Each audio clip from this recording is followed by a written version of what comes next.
afternoon, everybody. How are we doing?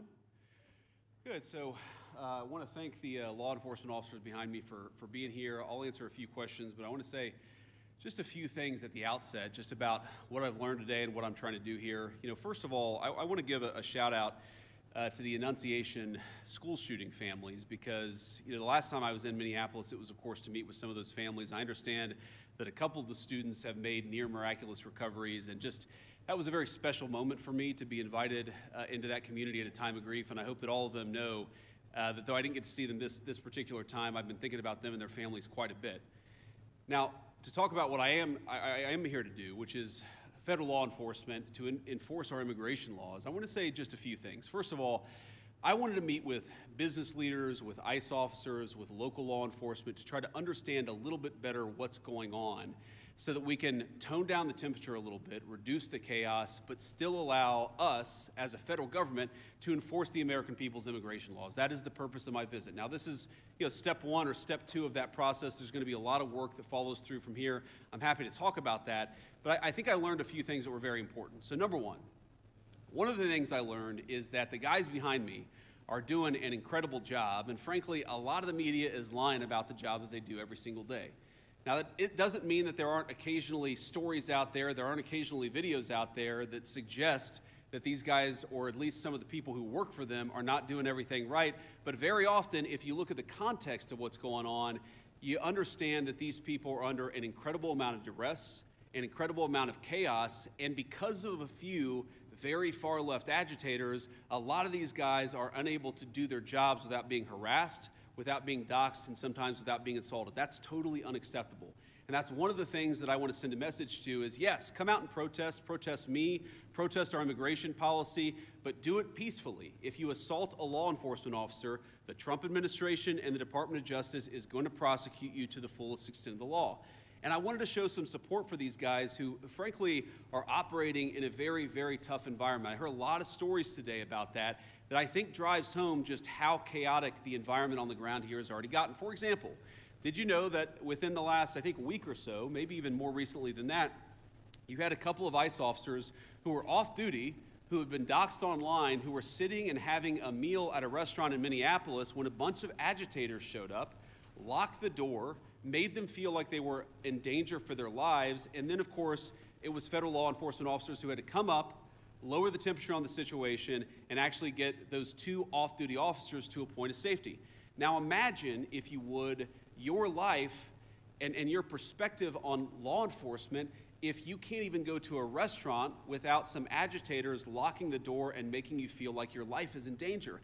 That is the environment that has been created, I think, by a lot of very, frankly, far-left people, but also by some of the state and local law enforcement officials who could do a much better job in cooperating and working. And by the way, I'm not talking about the cops, who these guys told me on the ground, the cops are very sympathetic to what they're dealing with. I'm talking about the state and local elected law enforcement officials who could do a lot better job in making their lives a little bit easier, and in the process, they would make the lives of all Minneapolis residents easier, and that's what we want. We want to be able to enforce the immigration laws on the one hand, while on the other hand, we want to make sure that people in Minneapolis are able to go about their day. And I want to say just one last point on this.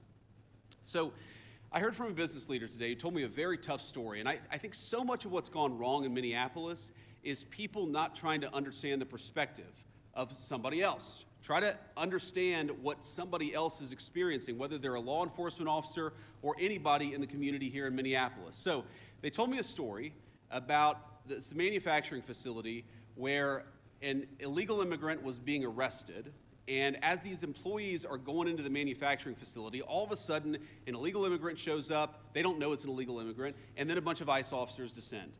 Now, these people just want to go to work, they want to go to work safely, and now all of a sudden there's a major law enforcement operation happening right outside their place of business. Now, from one perspective, I certainly understand why a business leader or why an employee would say, whoa, what's going on? It's a little scary, no matter your position in life, if a bunch of cop cars show up and they're arresting somebody.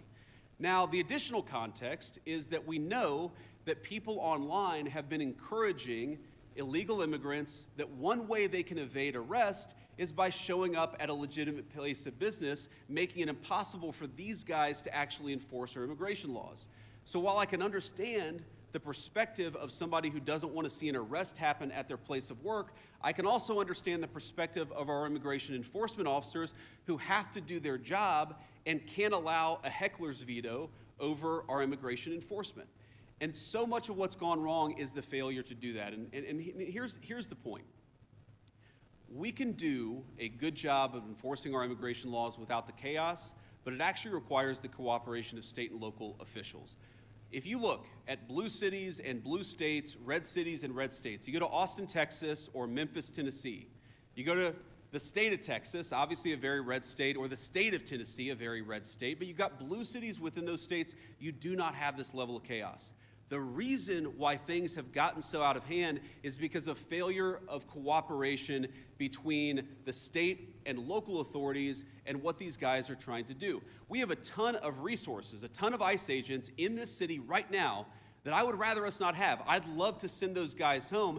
They're not even doing targeted immigration enforcement. They are trying to protect ICE officers who are doing immigration enforcement, because when a crowd surrounds them and these guys call 911, the local officials, the local cops have been told to stand down. So we have people here who aren't even doing immigration enforcement, they're doing force protection. So that if a rioter tries to ruin the life or assault an ICE officer, they're actually protected. Now, why doesn't it make more sense for the local cops to get involved in that situation? Why not just have the mayor or the local officials tell the police officers, you know what, if an ICE officer is being assaulted by a far-left agitator, you are invited, you should actually help them. That's what would work out in any normal situation, and that's what happens in nearly every jurisdiction, red or blue, in the United States of America. The reason it hasn't happened here is because the local authorities have been told, stand down, do not help ICE, promote the violence, promote the agitation, but don't do anything to lower the temperature and lower the chaos. That's a problem. Here's another example of how the lack of cooperation between state and local officials makes it harder for us to do our job and turns up the temperature. Let's say, for example, we have a criminal migrant who is a sex offender. And let's say that we've got to go and arrest that person who, Democrat or Republican, wants a sex offender living in their community. I would assume, I would hope that most people don't. But because they're an illegal alien, we don't know their last address. We may have known their address 3 years ago, but we don't know their address now. What we'd like to do is talk to local officials and say, you know what, according to the Medicaid rules, where was the last address this person was domiciled? Or according to a SNAP application, a food stamps application, maybe that could give us insight to where this person is today. Or maybe they had some local court trouble. We could go to the local courthouse or even the local jail and try to find where this criminal sex offender is today. The local authorities have been told, do not cooperate. So these guys are trying to go out and enforce the law. They're trying to arrest sex offenders, but they're trying to do it in an environment where local officials have been told, do not help them, do not provide intelligence about where these sex offenders might be. This is disgraceful. And there are a lot of things that all of us could do better to lower the temperature, but the number one thing that I learned today is that the best way to facilitate reasonable enforcement of the law, but also to lower the chaos in Minneapolis, would be for state and local officials to cooperate. Now, I will say, on one final positive note, I actually think that there's some hope, some reason to think that there's going to be better cooperation in the weeks and months to come. I think that because I've talked to some of the local officials here. I think there are reasons to believe that these people are going to step up and actually ask the cops to protect our ICE officers when they're being assaulted, who are going to ask the local courts to cooperate with getting criminal sex offenders out of our community. That's a good thing. That's the good news, and that's something I'm going to work on when I get back to Washington. But please, if you're a local official, if you're the mayor of this town, if you have any influence over those people, just tell them to cooperate. Because we could have immigration enforcement operate as smoothly and without the chaos that we see in Austin, Texas, or Memphis, Tennessee, or even rural parts of the state of Minnesota. All we need is a little cooperation. I guarantee we're going to do the best to be professional, to respect people's rights, to not do anything that we don't have to do in order to enforce immigration laws, but it would make our lives a lot easier, it would make our officers a lot safer, and it would make Minneapolis much less chaotic if we had a little bit of cooperation from the state and local officials. With that, I'll shut up and take some questions. Thank you, guys. Vice President Vance, a local school district here is alleging ICE agents detained a 5-year-old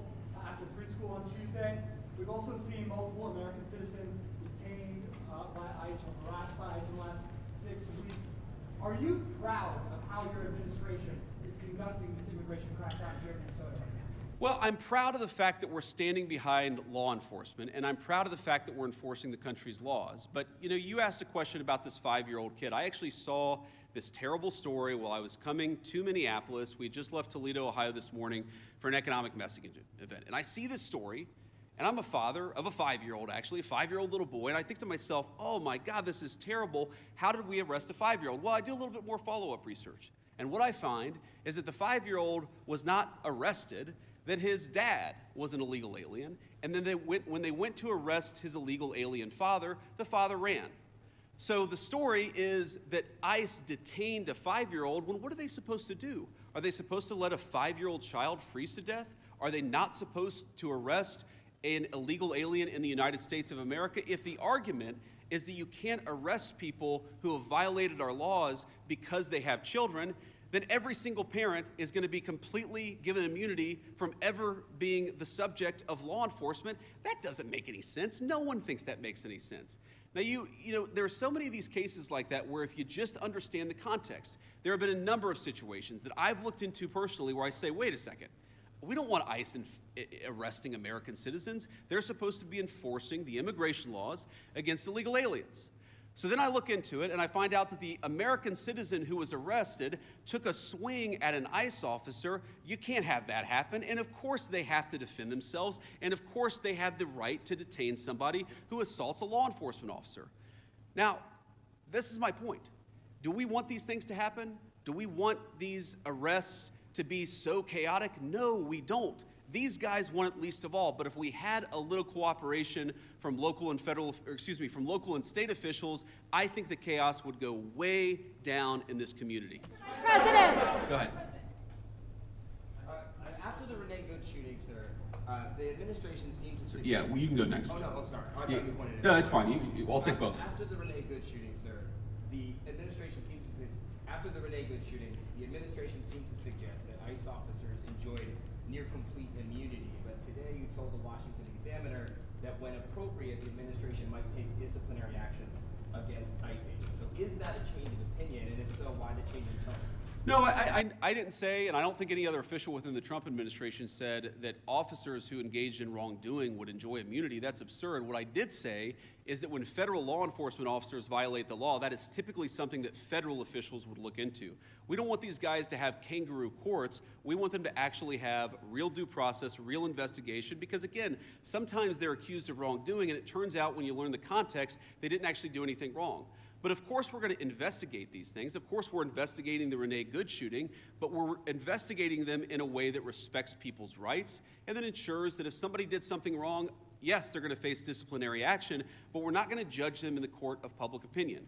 I've spoken at length on this particular case. I think that Renee Good's death is a tragedy. I also think that she rammed an ICE officer with her car. So the tragedy here is multi-layered.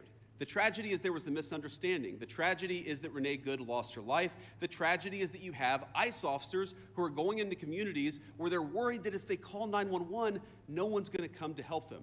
That is what produces this terrible situation, and it's something state and local officials here in Minnesota could solve. Yes, sir. Could you give us a message towards March for Life tomorrow, especially regarding this cooperation and family values? It's a shame the kids have to get caught up in all this, and towards that, sir. Well, it is a shame that kids have to get caught up in this. I am speaking at March for Life tomorrow. I'm pro-life, and I'm very excited to speak there. I want to talk about local law enforcement, but, I am, as a child, I saw people in my family get arrested. It's terrible. It's heartbreaking, it's chaotic, it's traumatic for the kids. I can recognize that, and I can recognize that we got to support these kids, while on the other hand, saying that just because you're a parent doesn't mean that you get complete immunity from law enforcement. And I think we have to hold both of those thoughts in our head at the same time. We've got to be sympathetic to the kids who are caught up in some of these enforcement actions. We've also got to say we have to enforce the law without bias, with fairness, but we've got to enforce the law. Mr. Speaking about local government, there was a class in St. Cloud a few weeks ago, and their mayor said they haven't heard about ICE staying in the city. And how does ICE kind of proactively work with these local agencies? What are those policies, and what's your response to that? You said there was an altercation in St. Cloud. Yeah. After the incident, the mayor said that ICE did not communicate with them that they were in the city for a major operation. The police chief did not know about the operation at the Yeah. with law enforcement? Yeah, it's one of the takeaways. I've talked with these guys before we came on the stage, but during our roundtable and some of the other conversations we've had, communication, we absolutely want to ensure there's good communication between federal officials and state and local officials, and I'm sure that we can do better on that. We absolutely want to make sure that we are communicating, but that also requires a two-way street, and that's the point that I make about state and local officials. These guys will absolutely communicate with state and local officials. They'll tell people if they have to do an enforcement operation in a particular municipality, but part of that is they also want to ensure that if they're communicating about their whereabouts, that's not being used as a weapon against them. Sometimes they tell people where they're going, and then they find out that their agents' faces are on on Reddit or on some social media thread saying, here's this guy, we know he's going to be at this place at this exact time. So that communication has got to be a two-way street. These guys are going to communicate with business leaders, with local officials, with state officials, but we also need the local officials and state officials to do a good job of protecting people when they're in their communities. We're not asking, by the way, we don't want any police officer in this community, in this state, to help us do immigration enforcement. We've got that. But if a protester shows up and that protester turns violent against our immigration officers, we really, really need the cooperation of our local partners. We haven't gotten it yet, but I think if we do, we really can lower the temperature.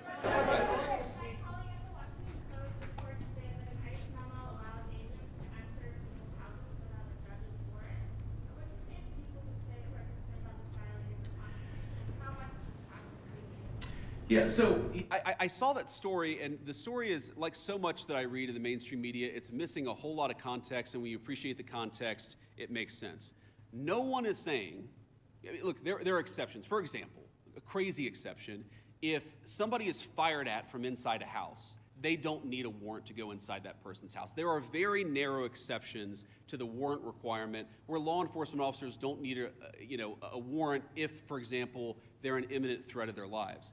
But what we've said and what ICE has proposed, what the Department of Homeland Security really has proposed in the Department of Justice, is that we can get administrative warrants to enforce administrative immigration law. Now, it's possible, I guess, that the courts will say no, and of course, if the courts say no, we would follow that law, but nobody is talking about doing immigration enforcement without a warrant. We're talking about different types of warrants that exist in our system. Typically what happens, not always, but typically in the immigration system, those are handled by administrative law judges, so we're talking about getting warrants from those administrative law judges, and then of course, with other cases, you get judges, or you get warrants from a judge. That's very consistent with the practice of American law. I'm sure the courts will weigh in on that, but we're never going to enter somebody's house without some kind of a warrant, unless, of course, somebody's firing on an officer or they have to do something in order to protect themselves. Go ahead. Do you believe that you can forcibly enter with an administrative warrant, or would that be a violation?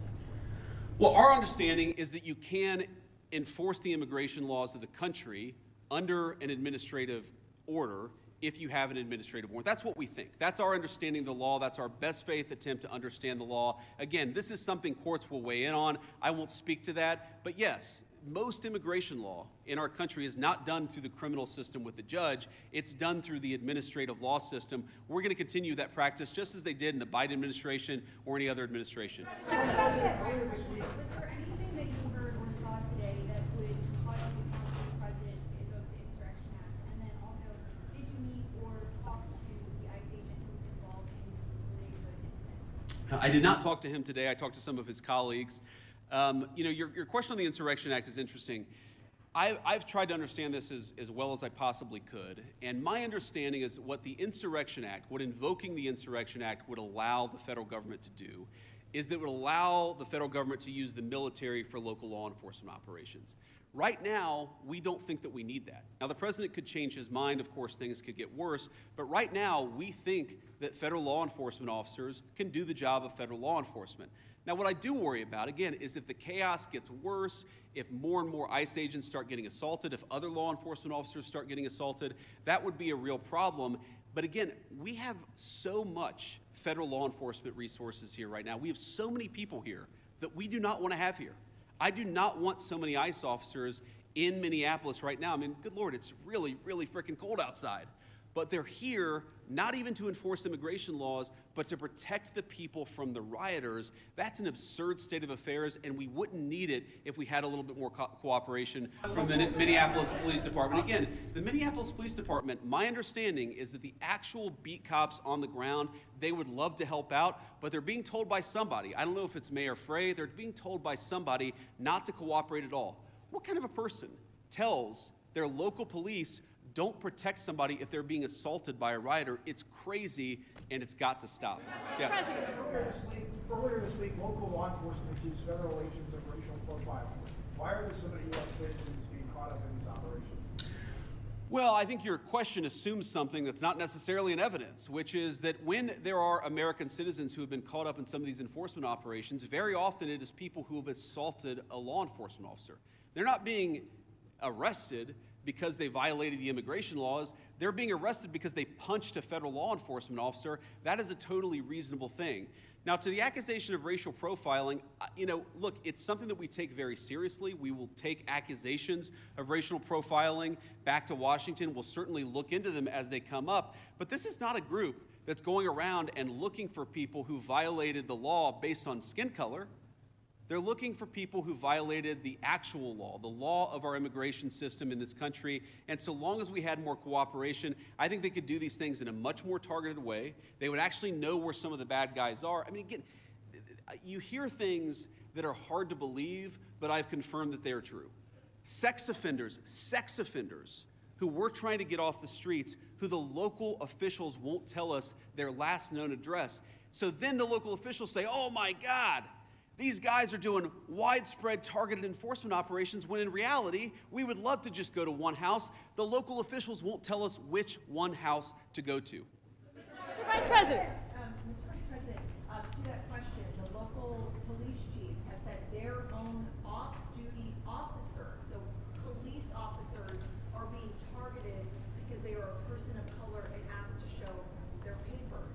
Is that a concern of the administration of the Department of Homeland Security? If local law enforcement says their own officers are being targeted, and they describe it as, quote, civil rights violations in our streets. So I saw one story about this and one local police officer who said this, and look, certainly is it a concern? Absolutely. The first thing we have to figure out is whether it happened or not, and then if it happened, whether there is a good explanation or a bad explanation. And of course, if somebody violated the law, if somebody racially profiled, if somebody violated the rights of one of our fellow citizens, that is something we will take very seriously. What I also would say is that many of the most viral stories of the past couple of weeks have turned out to be, at best, partially true. So we want to try people based on reality, based on the truth, based on context. We're not going to prejudge people just because of a viral social media story that turned out to be half false. Mr. Vice President. Mr. President, a quick question. About the roundtable you just had, I presume that happened. Did you invite anybody with an opposing point of view to get an idea of why people are upset here? And just as a quick follow-up, have you reached out to Governor Walz at all in an attempt to turn down the tent? So I haven't talked to Governor Walz on this particular trip. A number of members of our administration, I believe our chief of staff, spoke to the governor and has been in constant contact with his staff over the past week. We've been in my office in constant contact with people here on the ground in Minneapolis. There were certainly people at our roundtable with opposing views, and look, I don't even know, whether it's public, but yes, we met with people with opposing views here at the roundtable. I wanted to get a perspective from everybody, but also, of course, offer my opinion that with a little bit more cooperation, we could lower the chaos. We're going to keep on doing that. If Governor Walz wants to call me, we'll absolutely continue talking. I will say that my sense of this situation, having talked to these guys for a long time, is this is primarily a law enforcement issue. This is the Attorney General, this is the local mayor, this is all of the organs of local and state law enforcement. That's who we focus on, but we've certainly been in communication with the governor and his office as well. Vice President. Yeah. So local law enforcement obviously hasn't been really helping out with the agents who've been assaulted repeatedly. What's the plan if nothing changes there here locally and this operation has attracted thousands of agents? Are there any plans to go into any other cities from here? Well, right now we're focused on Minneapolis because that's where we have the highest concentration of people who have violated our immigration laws, and that's also, frankly, where we see the most assault of our law enforcement officers.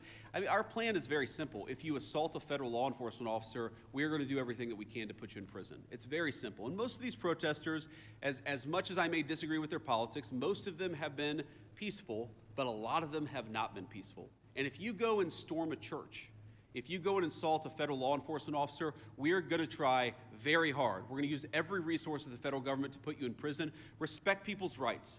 Respect people's rights to worship. Respect people's rights to do their job without being assaulted. If you follow that basic principle, the Trump administration is going to do everything that we can to protect your rights. But if you go after somebody, if you assault somebody, if you make a 9-year-old girl cry because you walked into her church and harassed her, we're going to go after you with every single tool that we have. Vice President. Yeah. Maggie Vespa with NBC News, sir. Your administration has said repeatedly this is about safety, about making Americans feel safer. So what do you say to people here in Minnesota who say it's the overwhelming presence of ICE officers and federal officers and their tactics that are making them feel less safe? Well, one thing I would say is, first of all, we saw in 2025 the biggest one-year drop in murders in the history of the United States of America. Significant reductions in violent crime. The reason why we have less violent crime is really two reasons. Number one, because we're enforcing the immigration laws and getting very violent criminals out of our country. And number two, because we're enforcing our criminal laws and putting guys who assault and murder behind bars. This is part of a broad effort to make us safe. And the chaos that people are seeing, and I understand there is frustration of the chaos, I'd say that we're doing everything that we can to lower the temperature, and we would like federal and local, state and local officials to meet us halfway. So much, so. Perceiving it correctly. Are you saying that they're not seeing that it's the tactics or the presence of the officers that are... Look, I'm sure that people are seeing a lot of things that would make any member of our national community feel very upset, but I also think that if you understand this in context, this is the inevitable consequence of a state and local government that have decided that they're not going to cooperate with immigration enforcement at all. In fact, they're going to aggressively not cooperate. So here's a basic illustration of this. If you are an ICE officer and you have to arrest a person who's committed assault and is also an illegal alien, but the state and local officials won't help you identify that person, many of the things that people in Minneapolis are seeing that give them pause, that frustrate them, that worry them, that make them feel like things are too chaotic, many of these things are coming from the fact that there's no cooperation with state and local law enforcement. And I guess what I would tell people, again, many of whom are justifiably concerned and worried about what they're seeing in their communities, is why are we not seeing it anywhere else? We're seeing this level of chaos only in Minneapolis. LA and Chicago, we had some problems there. Pretty much every jurisdiction where these guys are operating, you don't see the same level of chaos, you don't see the same level of violence, you don't see the problems that we're seeing in Minneapolis. Maybe the problem is unique to Minneapolis, and we believe that it is. And it's the lack of cooperation between state and local law enforcement and federal law enforcement. Sir. ICE has been operating here for years with less pushback than we're seeing right now. And even the St. Paul police chief recently said, is there not a way to find common ground without scaring the hell out of people in community? Those are his words. And I just wonder, with this Operation Metro Surge, is any part of it meant to send a form of political message to the leaders here in Minneapolis and the state of Minnesota? And I know you talked about you've been in touch with the governor's offices and the mayor's offices, but why have you not been able to speak to them directly? Have they not been willing to do so? Well, look, I have spoken to some of the people in Minnesota directly. I spoke to some of them today. I've spoke to others in the past. And again, our staff has been in very direct contact with pretty much every official with any influence or any power in Minneapolis. But no, we're not trying to send a political message. We're trying to enforce the law. And unfortunately, what has happened is that as we've enforced the law, there's been this weird reaction, again, unique to this city. This is not a common thing across the United States of America. There's been a very unique, very Minneapolis-specific reaction to our enforcement of federal immigration laws. What I'm trying to do here today is understand why that is. What is it about Minneapolis that has become so chaotic? What are the specific types of cooperation that we need? Look, I don't need Tim Walz or Jacob Frey or anybody else to come out and say that they agree with JD Vance or Donald Trump on immigration. I just don't need that. What I do need them to do is empower their local officials to help our local or help our federal officials out in a way where this can be a little bit less chaotic and it can be a little bit more targeted. Like if we're trying to find a sex offender, tell us where the guy lives.